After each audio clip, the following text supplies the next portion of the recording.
Okay, everyone, welcome to this week's edition of Military Trailblazer Office Hours. Thank you for taking time out of your Wednesday evening to spend it here in the spirit of community, mentorship, and learning. I'm your host, Geraldine Hall. I'm a technical account manager at Salesforce and a military trailblazer. Each week, we invite a co-host or co-hosts to take part in the conversation so that we can leverage their expertise, experience, and unique perspectives. Tonight's session is the first in our two-part How to Get Hired series, transforming your non-traditional background into a superpower. So if you are interested in tips and techniques to help transform your non-traditional background into strengths to get hired, this is the session for you. So I'd like to go ahead and introduce our co-host for tonight's session, John Garvens. Hi, everybody. John is the owner and principal architect at Garvens Consulting and has been in the Salesforce ecosystem for 11 years. John also owns and runs a jiu-jitsu academy and a Salesforce career coaching business. He has worked as a Salesforce administrator, consultant, instructor, architect, and entrepreneur, working with and for over 100 Salesforce customers and teaching Salesforce CPQ to over 450 Trailblazers. It's so great to have you co-hosting Office Hours with me, John. Welcome. Hey, it's great to be here. Yeah. Would you like to take a minute just to introduce yourself and further share your Salesforce story? Sure. When you read it off like that, it's kind of hard to think that all of that stuff happened in the last decade, but here we are. It all started back in April 2013. I went to my first Salesforce event. I was managing a mixed martial arts gym at the time, trying to figure out how to get more leads and get more members signed up, and which is a skill that's now serving me in my own business. Along the way, I had stumbled across HubSpot, Marketo, and Salesforce, downloading all of their ebooks and learning that way of how to do that sort of thing.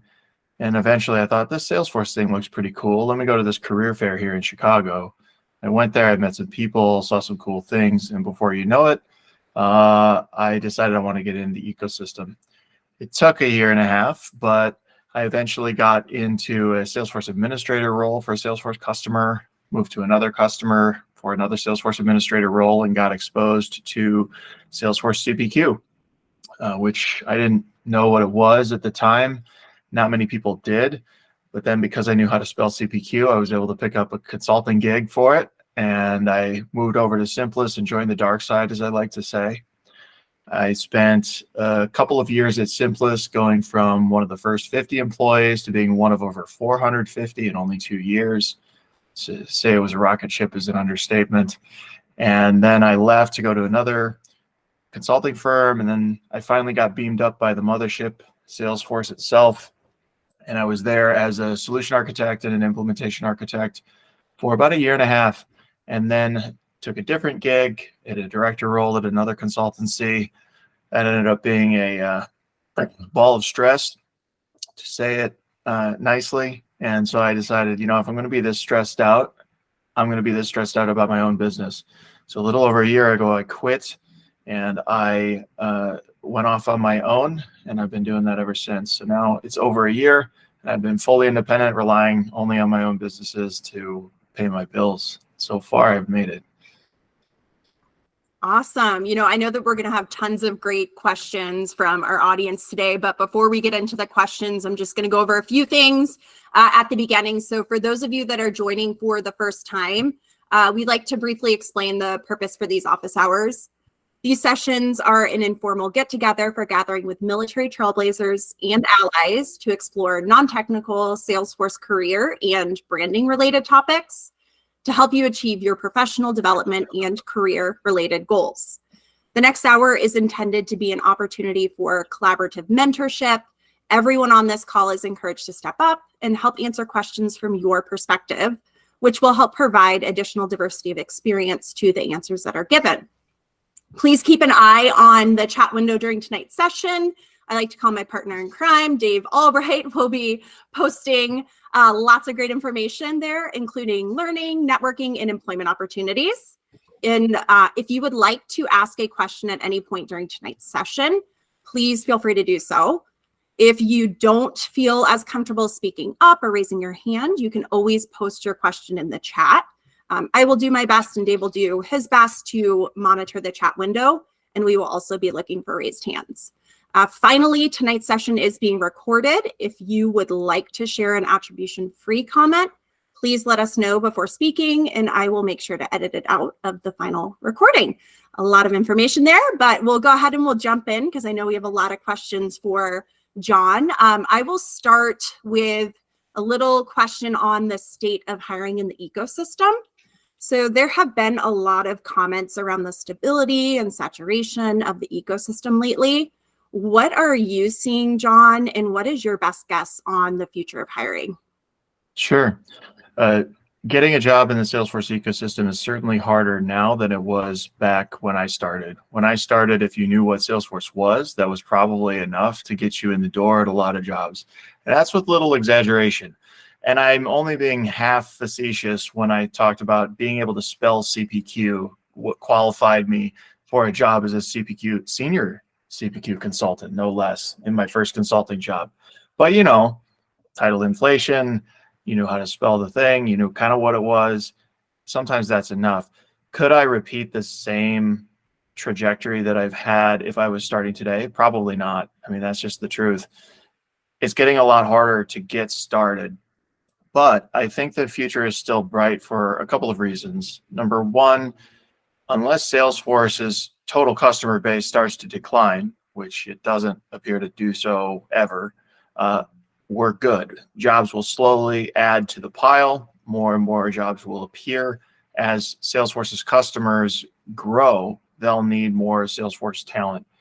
Now, you'll see numbers out there from this IDC survey about 500 million bajillion jobs in the Salesforce ecosystem. And I'm thinking, okay, maybe if you include every single person who in some way kind of touches Salesforce, sure. But at the same time, there's still hundreds of thousands of Salesforce customers. They all should have somebody as a Salesforce administrator running the system, though many choose or don't choose not to, because they can be expensive resources. But I do see job growth continuing over time. But the fundamental problem that we have right now is that you have a few people like me who've been in the ecosystem for, say, a decade or more, have all this experience, architectural chops, all this other stuff. And then we have a bunch of people getting started. And that middle layer that's so critical, I mean, if you tie it back to the military, you've got your command sergeant major up at the top. There's a handful of them. You got a whole boatload of privates. What we're missing are the enlisteds. And customers don't always know who they should hire. They think they need an architect when they really need an admin with a few years of experience, or the opposite.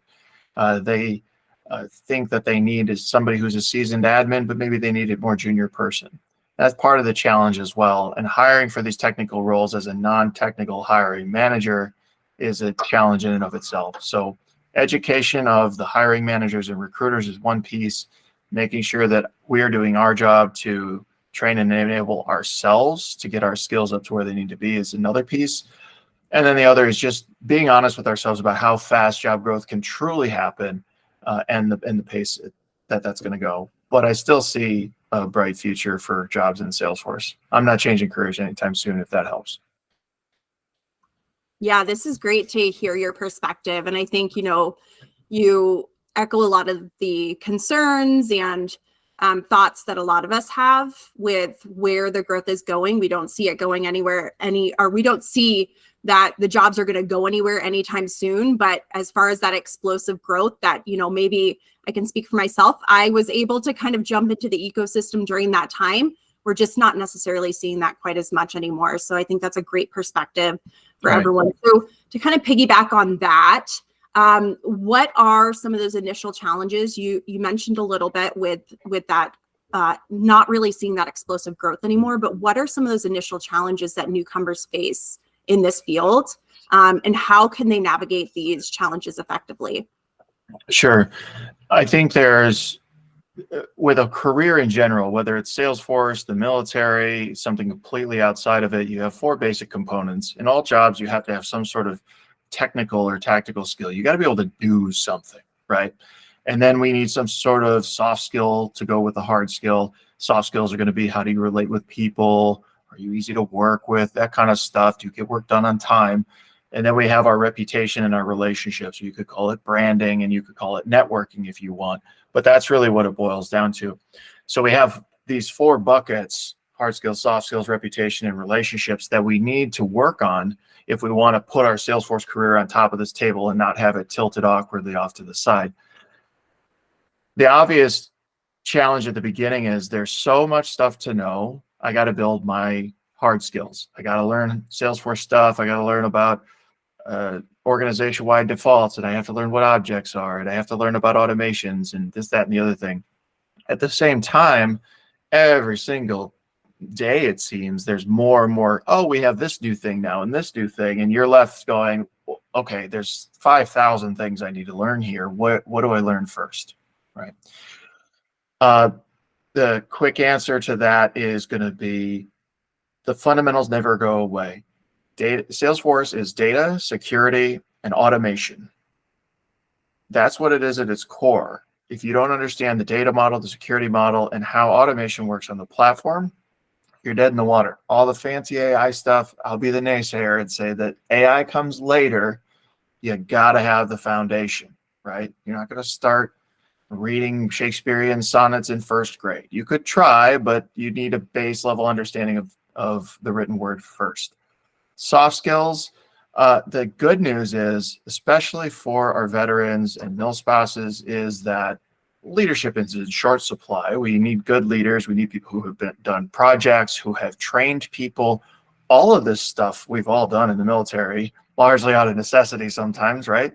You're in charge of this now. Oh, I have no idea how to do that. Well, figure it out. Good luck. See you later. The soft skills I'm not nearly as concerned with, though I will suggest that we don't thump our chest and point to ribbons as much, because on a civilian, that there's not as much context there. We'll get to some of that later with translating what we've done into civilianese so that they can understand. On the reputation and the relationships, reputation is consistency over time, and that's really what it is. It's letting people know what you do, being consistent about it over a long period of time. And I'm talking about years. I mean, I was a nobody in the ecosystem before I was the CPQ guy, or whatever it is that people have called me. Much worse things, I assure you. And then on the relationship side, the networking, gross word, I don't like it. I think of it as making Salesforce friends. I'm always trying to make more Salesforce friends. That consulting job came from a Salesforce friend. The deals that I'm getting now as a business owner, they're coming from my Salesforce friends. Early access to training for products that aren't officially released yet, I'm getting those opportunities to learn because of my Salesforce friends. Your network will get you so far in your career in general, and especially in something like Salesforce, where it's very network driven, right? It's all people, relationships, it's customer relationship management. So really making sure that you're just a good human to work with. You know your stuff. You have some political and diplomatic finesse when it comes to interacting with people, and then you're just letting, hey, I did something awesome. I'm going to let people know about it in an appropriate way. Those factors combined are going to help with that. Awesome. So many great nuggets there. I know I saw a few people writing some notes, so appreciate those nuggets of wisdom that you are passing on to our audience here. So you touched on this a little bit. So let's go ahead and jump into how military service members can translate their unique skills and experiences to roles in Salesforce and the Salesforce ecosystem. Yeah. I would say first and foremost, all experience has value, all of it. We all have experiences, different experiences. Those give us the perspectives that make our opinion and our point of view valuable. A lot of the times I see it, I did it myself. Oh, my military experience has nothing to do with this tech job. I shouldn't even include it on my resume, or I'll downplay it. I'll put it on the bottom or whatever. Let's be real. That's our primary thing, right? It's our biggest set of resume bullets. It's where we've contributed the most to our organizations, to the world at large. We need to own that and find ways to translate that into a language that is digestible by the recruiters and the hiring managers that we're talking to. Think of it like you wouldn't give a cheese pizza to someone who's lactose and gluten intolerant. You'll just end up with a mess, right? It's the same thing here. Cheese pizza, excellent, but we need to doctor it up a little bit if we're going to give it to somebody who's got a lactose and gluten intolerance or something like that. Kind of a crude metaphor, but that's how I roll. But the translation, we have to remember that's our job. It's my job to convey why my experience has value to you, the person who's about to hire me. It doesn't seem fair because it's such a big gap sometimes to, like, how do you take someone who's been doing special forces missions or someone who's been purifying water in a different part of the world and translate that into a tech job is difficult. I'm not going to lie to you. It is possible if we look at the principles of the things that we're doing. What I suggest then is you're looking through these jobs, Salesforce administrator, developer, whatever. You're looking through these bullets. Ask yourself for every bullet, have I done this or anything like it? Okay, I haven't trained people on Salesforce. Have you trained people? Yes. How many people? How often did you train them? How much did their skills improve as a result? Quantity, quantity, quantity. We've done things as veterans and milspouses that people they can't fathom it.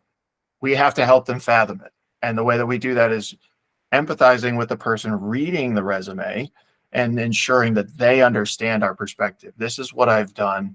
These are the number of lives I've affected. These are the important changes I've helped make.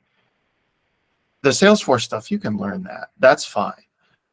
But that deeper stuff of leading teams, managing projects, training people, taking care of soldiers, sailors, whatever part of the military service you were in, all of that stuff, I would argue, is far more significant.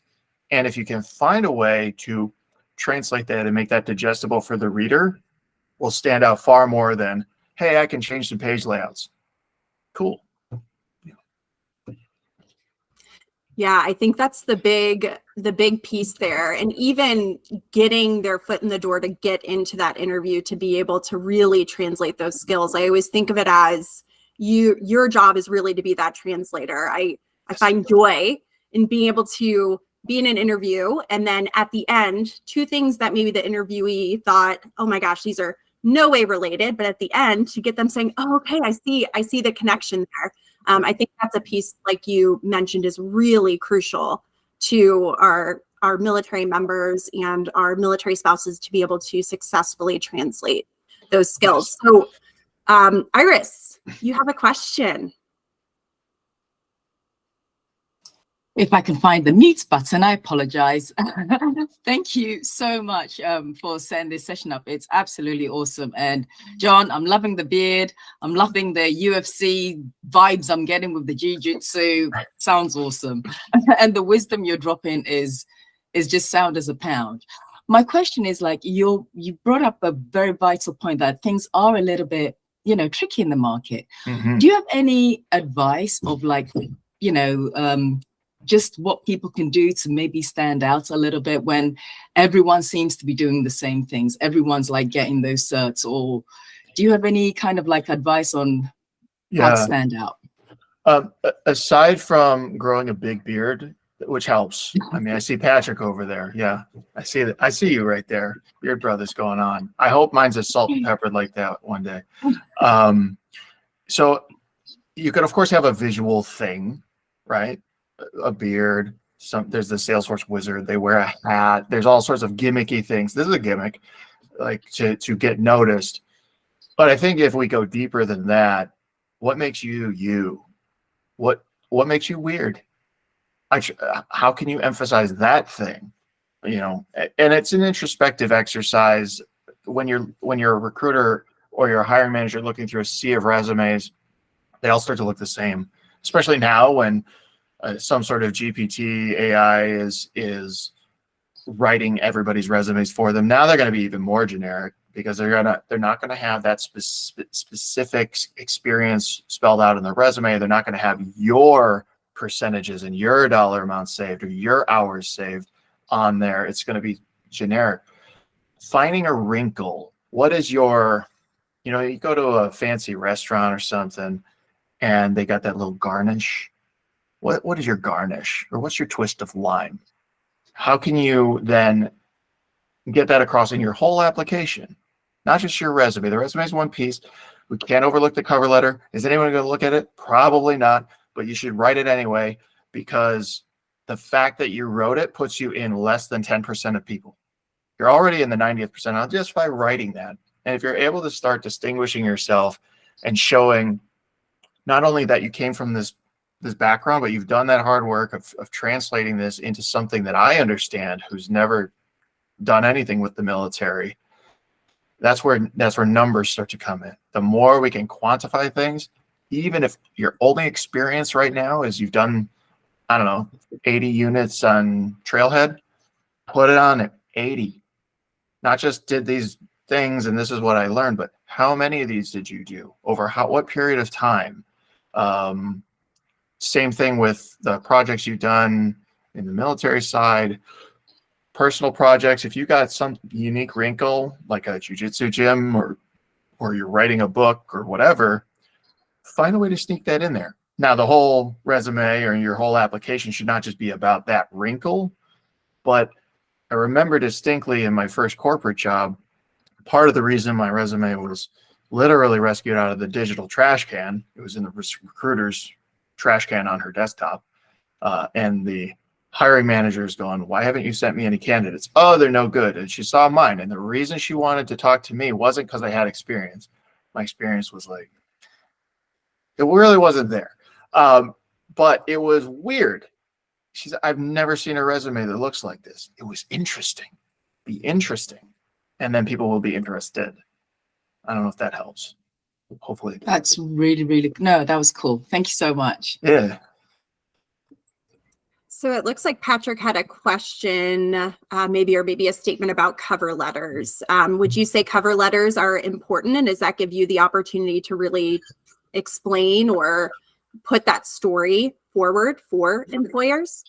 Yes, and I had a violent opposition to cover letters early on in my career, and one of my seasoned NCOs, we were all in the reserves. One of my seasoned NCOs basically told me it doesn't matter if you like the cover letter.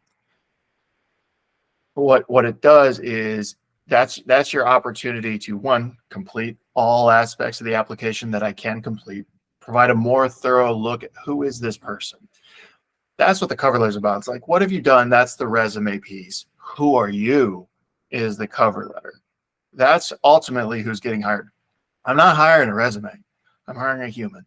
If you show me why you're awesome and I would love to work with you, oh man, I'll take the person who's maybe got 80% of the chops, but is an interesting person that I could see myself working with. They're a kind human, all that good stuff.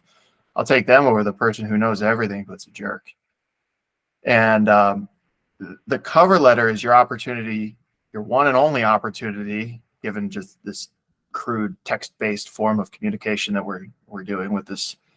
I don't like the way hiring works these days, but that's a whole other rant. But how can you express your personality? How can you convey who you are beyond your resume bullets? It's not writing a narrative form of your resume. It's telling a story. Here's how I came to find this job. Here's why I think, based on my unique experience doing all these three things, you're helping me connect those dots together and build that bridge. Your experience, the job requirement. We got to build a bridge across those two things.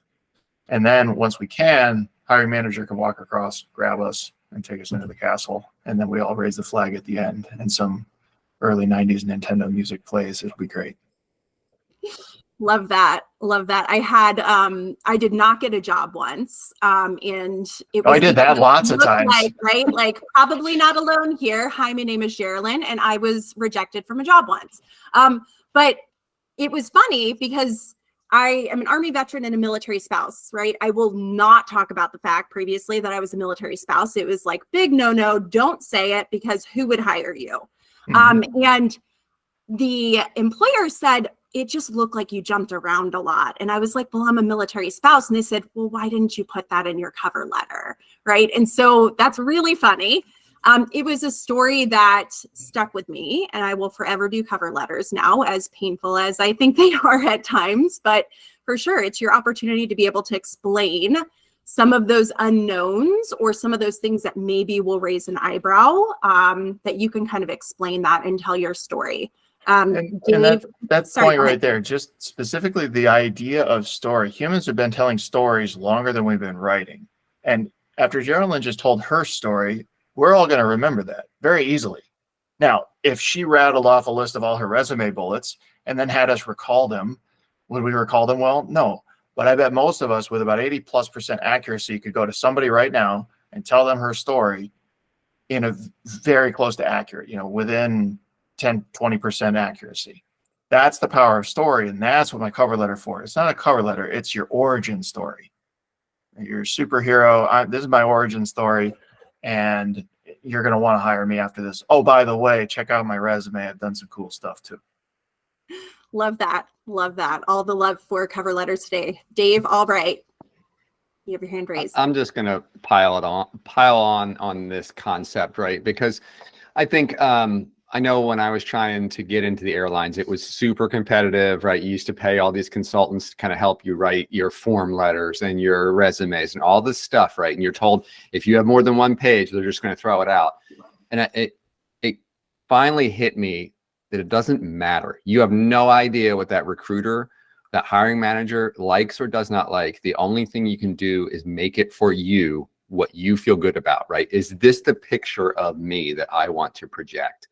And if I want to do a cover letter that tells how I'm completely crazy, then that's what you do, right? And that is what you're projecting. And, between that and having a network, and I agree, John, the network, I hate saying networking is great. It sounds so sleazy, but it is so important, right? To have those connections that help move your stuff or walk your package into someone that they're like, hey, this guy or girl is good. You should look at them. Here's their stuff. And I'd love to help you get them connected. That is what really goes the distance. Yeah. To piggyback on your piggyback of the piggyback of the piggyback, I'll piggyback yet again with the networking piece. A couple of things. Number one, I think of, if we break the words apart, your network is your safety net for work. You fall, your network is going to catch you.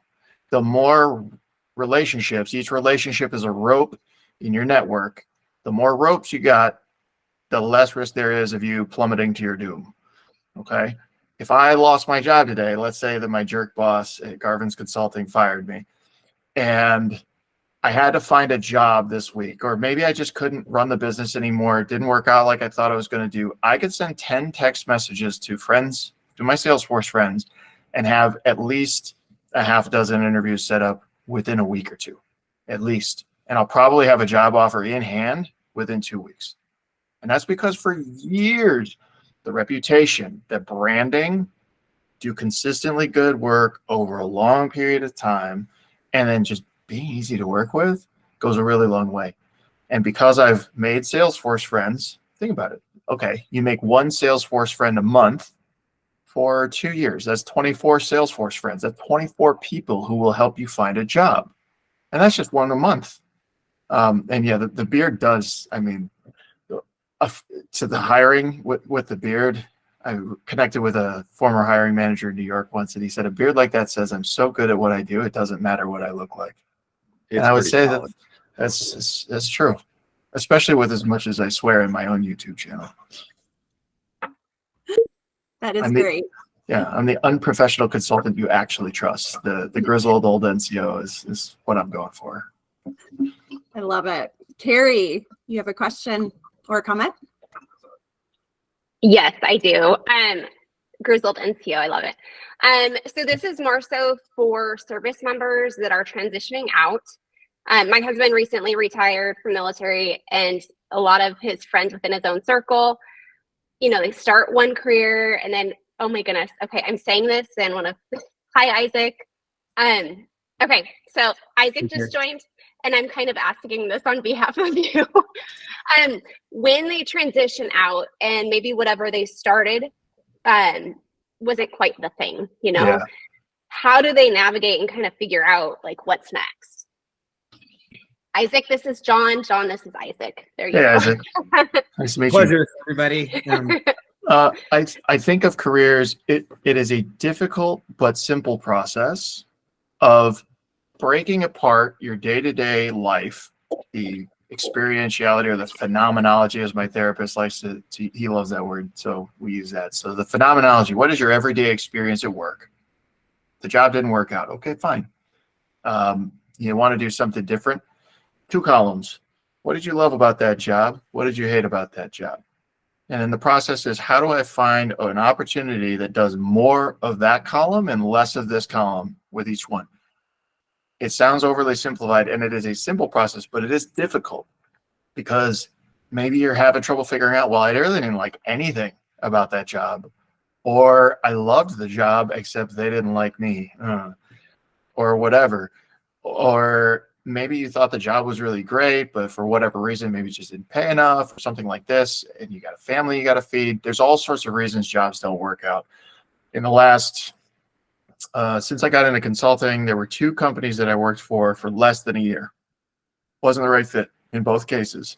In one of those cases, I also got beamed up by Salesforce, which was at that point 7 years of trying and over a dozen applications and rejections from jobs. So to those who've been rejected from a job, I'm with you. And then the other was the big fancy corporate director job at a big consulting firm. And I walked in and I'm, oh, look how important I am. And then I ended up in a corner billing hours on nightmare projects for a year. And I was stressed and I just, no, not going to happen. And so that one didn't work out either. However, there's that first consulting firm CEO asked a question on an all hands call, and he probably got it from somebody else, but is, what can I learn from this about myself, about the world of work, about life in general? What can I learn from this? So in this case, job didn't work out. Okay, that sucks. I'm sorry. What did you love, if anything? What did you like? What did you tolerate about this job? It was so horrible. What did you at least tolerate? Well, in my last job, before I quit to do my own thing, I worked with smart people. I love that. I worked with kind people. Cool. I worked with this product that I spent years and thousands of hours developing an expertise on. I also enjoyed that. I didn't like these projects though. So now I'm building up on that list. Well, what led to that? Well, I didn't have any pick over what I was going to work on. When I said that I was stressed, I was ignored and basically said, oh, suck it up. This is consulting. By the way, consulting does not have to be crazy. It can be calm. It can even be enjoyable. So don't let the horror stories about consulting scare you. However, most consulting firms are still just like, we crush hours and we love it. So tread carefully. But that love-hate list, what do I love? What do I not love? Maybe hate's too strong of a word. And then try to do more of this column. It sounds overly simple, but if you really reflect on it, 2 other things that I would think about is, imagine all of the jobs, or put in your head all the jobs you've ever had, the good, the bad, the ugly, whatever, and cherry pick, say 4 to 5 activities that if you put them together and your whole day at work was comprised of these 5 things, you would end the day and go, that was a really good day at work. That answer is going to be different for every single person on this call. So you're constructing in your mind that perfect work day, and we're trying to, that's our compass now. The same thing with company culture. Think of every unit you've been in, every ERG you've been a part of, every company you've worked for, every hobby, like maybe you're in a book group, I don't know. What are the things that you loved about that? What pieces of that experience could you piece together to create that perfect culture for you as well? And maybe you don't find it, but as long as you have a compass that points you directionally north, you'll eventually get there. You might wind around a little bit too, and then accepting that that's part of it. That's part of the process, is having no freaking clue what you're going to do. And this didn't work out, and that's okay. You'll be all right, you know? Hopefully that helped. Thank you, John. Appreciate it. Yep. All right, so Emmanuel has a question, but before we get to that, we are going to take a quick pause because we are at the midpoint of our session. I know we've talked a little bit about networking and branding, right? But we always want to make sure that we are branding. And let's be honest, we've got two pretty epic beards in this call. So we will make sure that we get some great photos with the two epic beards. We will post this on LinkedIn and Twitter tomorrow, and we'll tag everyone in the photo. If you only have your first name showing in your Google Meet and you want to be tagged, please feel free to include your full name in the chat window. I will give you a couple minutes to do that now. Because it makes it much easier to be able to tag you. And for everyone that wants to participate in the photo, please go ahead and unmute your video, and I will grab a screenshot. So I'll give everyone just a second as I get everything set up to go ahead and post your name if you would like to. And then I just ask that you don't post there for a second because it'll show up in the picture. All right. So I will bright shining faces. Right. I always laugh because it's Dave and I always joke that we end up with our mouths half open looking the opposite direction. So don't like take a photo, but we will go ahead and take a photo here in 3, 2, 1. Okay, not horrible. I'm only looking one opposite direction. My mouth is not fully open, so I will take that one. We are good to go for that, photo. I'll count it as a win. So I really loved what you were saying, John, prior to this photo about really taking kind of an inventory of what you like doing and what you don't like doing. I had a good mentor once tell me, you may not know at a company what the job title is or that there's even a role that exists with what you like to do. So in these sessions where you're speaking with people and talking to them, ask those questions of, I really like doing these things and I don't so much like doing these things. What type of role is that at your company? Do you have that type of role? To find out magical roles that you didn't even know existed. So I think that's great. And, as a military spouse now for me, I think of my life as like seasons of life, and sometimes I have multiple seasons in a year. So I have to take this kind of inventory of what's important to me right now pretty frequently because it can change from time to time. And so I encourage people to really do that, whether it be once a year, but set up some time to really go over that inventory and say, has this changed?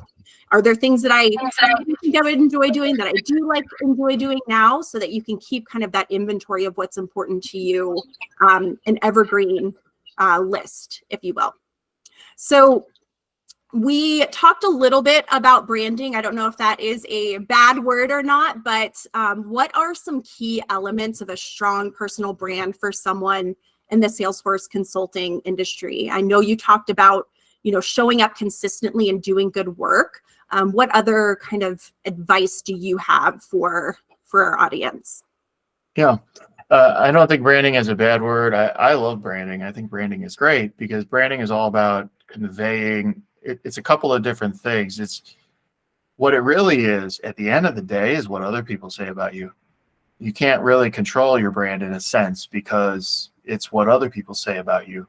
So all of that hard work you've done, doing good work on time, being a good person to work with, all of that eventually, you won't see it. It's hard to put a finger on it, but you'll know when it starts happening. You'll go, oh, the branding stuff is it's working in my favor. On the things that we can control, though, is the consistency with the work that we're doing. You'll notice anywhere you find me on the internet, any Salesforce org, even a sandbox that's going to get refreshed one day and that image is going to go away, my face is everywhere to an annoying degree. I'm sure there are people who are sick of seeing my face on the internet, including me. But the consistency of visuals, the consistency of writing, the emails. Oh, this person, they're always writing professionally to me. They always speak with respect. Their headshot is an absolute killer. They look like that in real life too. When in doubt, grow a beard, get a black V-neck t-shirt. This isn't a V-neck, but you can't really tell because, the beard covers up the V anyway. But plus putting logos on a V-neck would just be awkward. And I'm not the most stylish guy in the world, which is why I do this, but it works. and really understand that branding is a long game. The faster game and the more effective game, really, if you're just getting started, is going to be that relationship game. When I didn't know anything really about CPQ, the guy who reached out was working for that company, the consultancy already, and they were trying to find people who knew this. Nobody knew this product. But a year prior, he and I sat in a 2-day training together, and we connected on LinkedIn. No big deal. But he messaged me on LinkedIn one day and said, "Hey man, we're trying to find CPQ people. Do you want to interview for the job or interview for a job here?" And he's just a regular old consultant, not a recruiter, not anything. But I said, "Sure, let's talk about it." I was looking for jobs. So we got on the phone. I think I sat in a Jimmy John's and ate a sandwich while we talked or whatever. And by the end, I said, "Yeah, this sounds like a cool place." So then I sent him my resume, and then he gave it to the hiring manager and the recruiter. And I had one conversation with the recruiter, and then I ended up having a sushi lunch with the hiring manager. And then I had a job offer. Now, had I applied online, oh God, I'd have to re-add all of my resume bullets and every job I had for this application, which I already did with the other 50 that I've applied to this month. You know what I'm talking about? Yes, I'd like to re-enter my information 50 times a month, please. That would be great. I circumvented the whole thing. Why?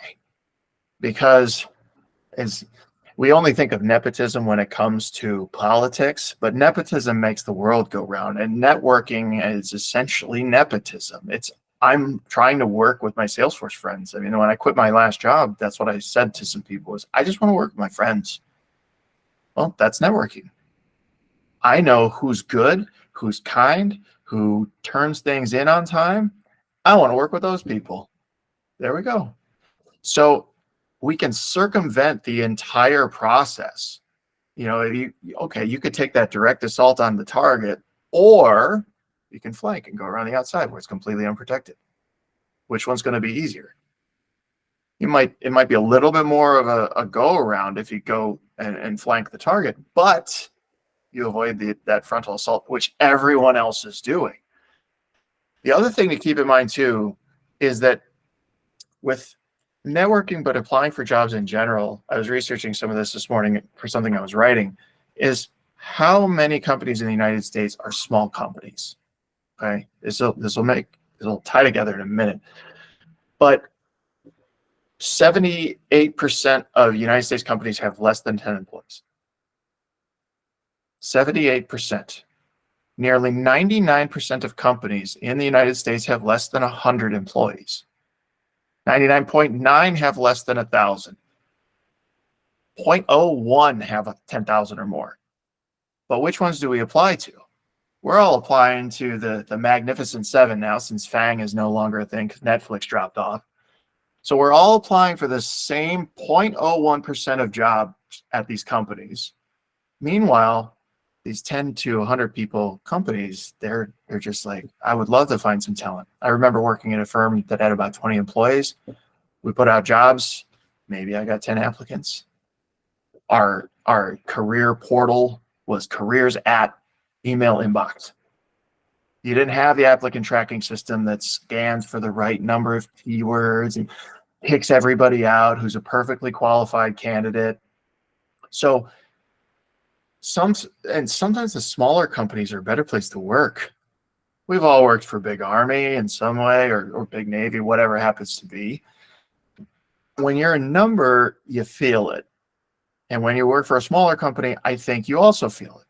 And there's more of that camaraderie. We're not designed to work in organizations that are 10,000 people. Human brains have the capacity for about 150 relationships, ballpark, without augmented stuff like a CRM tool or something like this. So don't overlook those companies, and you can find hundreds of them in our industry. It's called appexchange.salesforce.com. You can go there and look up independent software vendors and solution integrators, aka software companies, consultancies. We've all got listings on the App Exchange, including yours truly. I only got one employee, it's me. Although technically it says there's two, and I don't know who the other one is. Whatever. I'll take the mistake. It makes me look bigger than I am. Doubled in size. Okay. But all of these consultancies, all of these software vendors have App Exchange listings. You can filter based on the company size, at least with the consultancies. Don't know about the software, but with the consultancies, you could say, I want to find a consulting firm that's got 100 to 200 people. You can use those filters. Well, that's intended for a Salesforce customer looking for a consulting shop. But why not use it ourselves? You can build a massive list of potential employers, most of whom you've never heard of because they fall in that 98% of companies with employees counts of less than 100. They're all there right in front of our eyes on the App Exchange, and they need good people. And they probably have a careers at email address, and they don't have as many sophisticated applicant tracking systems established. So your barrier to entry is lower. The number of companies you could work for is higher. The requirements, try to get a consultant, architect, or consulting job at Deloitte versus Acme Consulting. Acme Consulting is probably going to be an easier target than Deloitte or Accenture or any of those big shops. And that's where those big shops poach from. They pull from the medium shops. The medium shops pull from the small shops.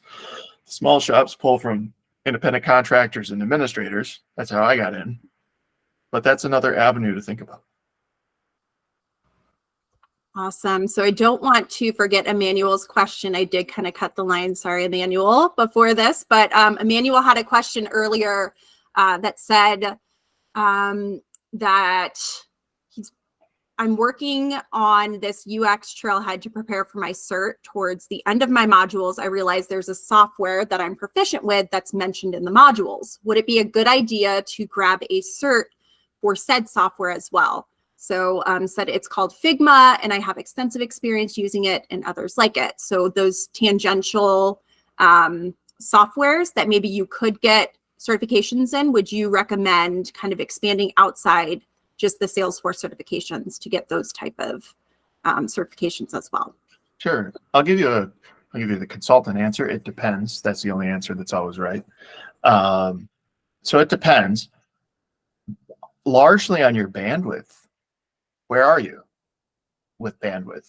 Are you at the very end of you're about to ETS and you're sitting here going, yeah, I got about 2 months. I can kind of get some senioritis and coast these last couple of months. So I'm going to spend some more time over here working on extra certifications. Or are you in the thick of an active job and there's too much going on right now, and you got kids and you got all this other stuff that's going on and you don't have time. So bandwidth is probably going to be your biggest factor. That said, will it help distinguish your profile? Is it relevant? So if it's something like it sounds, I'm not familiar with that software myself, but if it is related to Salesforce or you can use it somehow in that job, let's use Lucidchart as another example. I use Lucidchart. I love me some flow charts. Oh, just right there. Give me some flow charts. Would it make sense for me to put that on my resume? Absolutely. Business process diagrams, entity relationship diagrams, all sorts of process mapping and stuff. Sure. If it's a Google Ads certification, would I find that interesting? Yeah, I would. I like marketing. I like advertising, branding, all that stuff. Would it be fun and a cool challenge? Yeah. Will I use it? No. Are the recruiters and hiring managers trying to find somebody like me looking for Google Ads certifications for a Salesforce administrator? Probably not, unless maybe you were working for some sort of media company, but even then, they're going to have people for that. So is it relevant? Do I have bandwidth to pursue anything outside of the bare minimum? Is it relevant to what I'm going to do? Well, yeah, rack them up. Why not? Awesome. Emmanuel, hopefully that answered your question. Feel free to post any follow-ups in there as well. We probably have time for a couple more questions. So I'm going to go to the wonderful chicken or the egg question, right? Which probably is very applicable to a lot of people in here.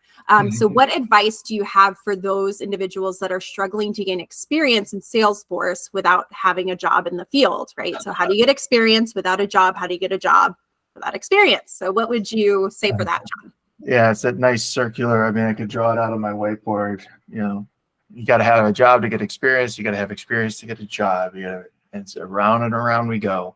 I've been there, and it is so frustrating. I hated every minute of it. It eventually gets better. I tell everybody that the first job is the hardest. They get progressively easier as you go on to get, because now you got experience, you got chops, you have relationships, you have a reputation as somebody who does good work. So when your friend moved to this other company and they need to hire somebody over there, they're going to say, hey, I know this person over here. They follow along. Getting that first job, though, man, I don't envy the task in front of a lot of you, honestly. It's going to be tough. I would say getting that experience, though, real experience, of course, on a real project in the real world is going to be your best bet. But if you can't get that, what's the next best thing? Create some sort of virtual experience for you, a virtual reality, so to speak. Around us, whether you're walking down the street and you see maybe there's a construction company down the street, or there's a retail store or whatever, they all have customers. They all need to track data. How might this business use Salesforce? You could spin up playgrounds, you could spin up dev orgs, you can build stuff out, build out examples so that you have a portfolio of demonstrable examples that you can show to potential employers. Well, we're not quite so sure. We're kind of worried about your experience doing this. And you say, hold my beer, watch this. And then you pull up your computer and you show them, I've actually thought about businesses like yours because I'm really interested in the chemicals industry. And I spun up a quick example of what I might do at your company as part of preparing for the interview. I don't know. Would that be an excessive amount of work? Yeah. Are a lot of people doing that? No. Why? Because it's an excessive amount of work. But you can create simulated experiences. Trailhead's great. It was not there when I was there. Back in my day, we still had to polish our boots, remember, which was also a true statement. I had to polish boots. But Trailhead's great. Superbadges are great. But it's not the same as there is no right answer. I can't check my work. There's other stuff in the way. And I'm just going to get dropped right into the middle of the woods. And I got to figure out where the hell I am. And I need to make sure that I don't get eaten by a bear or whatever, right? So to me, I would prefer seeing examples of situations you've imagined and built out in a system. Sure, you can't click check my work or did I get the points for this, but it's closer to the real world. Find a business you like, maybe the company your spouse or significant other works for, or your kids work for, whatever. And you say, that'd probably be an interesting use of Salesforce. A friend of mine, he made a marching band uniform tracking app when he was still in college or something like that. Or people have made, library things, anything that needs to be tracked. Maybe you have a big book collection, or maybe you have a jujitsu school. How would I use Salesforce to run a jujitsu school? I don't, by the way. I use a totally separate product, but it does what I need. But what are the different data points that I need to track? How might I model this out? But that's the next best thing that I could think of. If you're more brazen, you can go on Upwork and you could try to find some freelance work. It doesn't cost anything to get your consultancy on the App Exchange anymore. So if you want to fork over the $150 for the LLC and start your own business, you could put your shingle out there on the App Exchange. Not that a lot of people actually look there, but maybe you're the type who wants to take the bull by the horns and just go off on your own. I think that's where some of this could go too. It's not just going to be Salesforce or its customers or its partners creating jobs. It's going to be people saying, you know what, screw it. I'm sick of waiting for somebody to hire me. I'm going to hire myself and I'm going to go do my own thing. And the level of skill and expertise that's needed for a lot of use cases isn't Salesforce certified technical architect level. I don't have that level of skills. But I know what I can do and I know what I can't do. And I can find companies that maybe have Salesforce, but they're too small to hire an actual admin. But hey, maybe I could piece together some work at $100 an hour. which, by the way, if you do 20 hours a week at $100 an hour, that's $100,000 a year. Think about that. It's not that bad of a gig. Or you can charge $250 an hour or more, and it gets even better. Hope that helps. Yeah, definitely. So there's a quick question I think maybe we can get to before we close out, but Patrick says or asks for the Salesforce veterans in the room, do super badges matter? I feel like this is always a point of question and controversy, super badges versus certifications. What matters? So maybe John, from you could do personal and then you could do from like a hiring manager standpoint, what would you say you would value? Here's my ranking: real world experience, virtual experience, super badges, or no, certifications, super badges, badges. I never hired somebody because I was impressed by the number of Trailhead badges they had or the number of super badges. And candidly, outside of this industry, if you held somebody's super badge, they'd ask you if you wanted a gold sticker. And that's just the reality. That's how I think about it. I don't know. Maybe I'm a curmudgeon. I am a curmudgeon. But real experience, fake experience, or pretend experience. And then after that is certifications. That's a lot of what these recruiters and hiring managers, they're trying to match the shape. What are the words on the job description? What are the words in the resume? Compare. So the thing you can control, you can't control number of years. In David Goggins' book, he says it takes 30 years to get 30 years of experience. It's true. You can't speed up time, but you can get way more certifications faster than you think. I got 5 in a week once through a part publicity stunt, part formal training, part I was over prepared. So I was able to knock out the platform app builder and advanced admin in the same afternoon. And the next week I went to basically TDX before it was TDX, Trailblazer DX, if you're not familiar. And I got 3 consultant certifications the following week, which was interesting because I was also interviewing at the time. And so each week I would just have like increasing number of certifications. There's a lot of overlap, especially with those first few certifications. Ignore what it says on Trailhead where, oh, you should have a year of experience to take. No, ignore that. If you can pass it, go. Don't wait. It's your career. Yeah, I feel like it's always a tough question, right? Because there are definitely some times where there are kind of those gates where it's, you're checking the box to say they need this and I'm going to get this, especially at times in the consultancy world. I know that those certifications have a lot of weight because that could potentially mean more business. Yep. So it's a tough one, right? And I think you'll find you ask 5 people, you'll get 5 different opinions for sure. On that. But I think that's super badges. I would rather see super badges than an endless number of modules, although you usually have to get the modules to unlock the ability to do the badges. And in some cases, for example, with the Salesforce Revenue Cloud product I specialize in, if you want to be a consulting partner that is on the list of consulting partners approved to do Salesforce Revenue Cloud projects for Salesforce billing specifically, you have to have completed both of the billing super badges and done a bunch of other stuff in order to do that. So they do have value. They have a different sort of value than the certifications. The certifications are more theoretical. Super badges is I've actually built stuff in a system. Seeing both, especially if you haven't had a job yet, you're going to need both.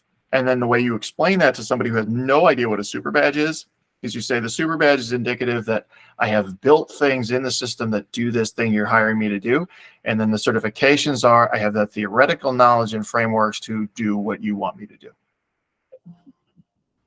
Love that. Love how you kind of broke those down. Definitely helpful. Trying to navigate how to explain those, especially for individuals who maybe are not fully aware of what those two mean. So we'll close out with one last question for you, John. Reflecting on your journey, what is the one piece of advice you wish you had received when you were starting your career in Salesforce consulting? Brace yourself. It's going to be a wild ride. It's not always going to be good. It's not always going to be bad. It's all of these different states are temporary.